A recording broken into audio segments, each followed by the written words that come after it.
mindset is a huge part of players' development, particularly in relation to getting them to transfer what they're doing on the training pitch to a match day situation. Quite often as coaches we tend to focus more on the tactical and technical and physical preparation of our players, when really mindset can often be the dictating factor in games. Footballers, I want you to think about your game here, okay? I want you to think about your game. Think about your best performances and think about your worst performances.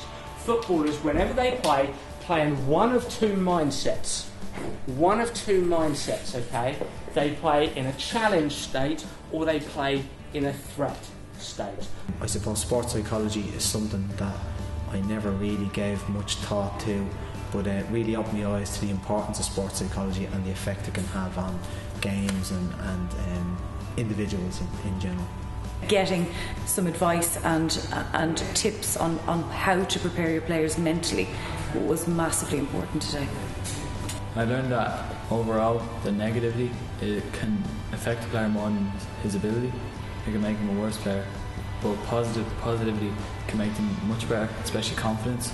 I learned that I wasn't really implementing or using a lot of the words and phrases necessary to encourage young footballers to improve, to get them to play better, to think big about themselves, to be more confident within themselves. So it's something I'm going to go back to my local club and try and implement.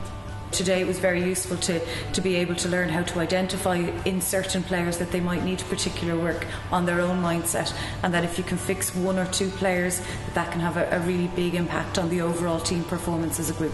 Just the whole course, it gave me a different way of thinking, just how I approach children and how I encourage them and how I can bring the best out of them. It's just given me a totally different way of thinking about things.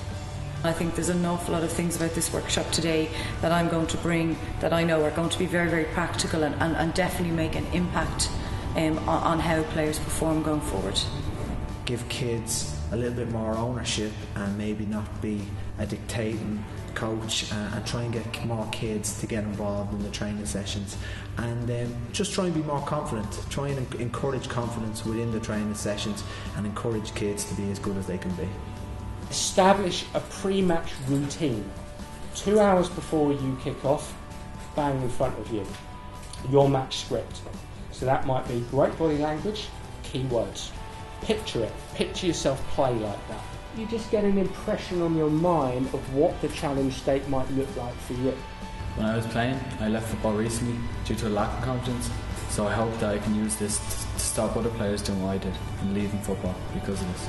I thought the content was explained very simply in simple terms that everyone can understand, and I suppose football is a game that's played all over the world.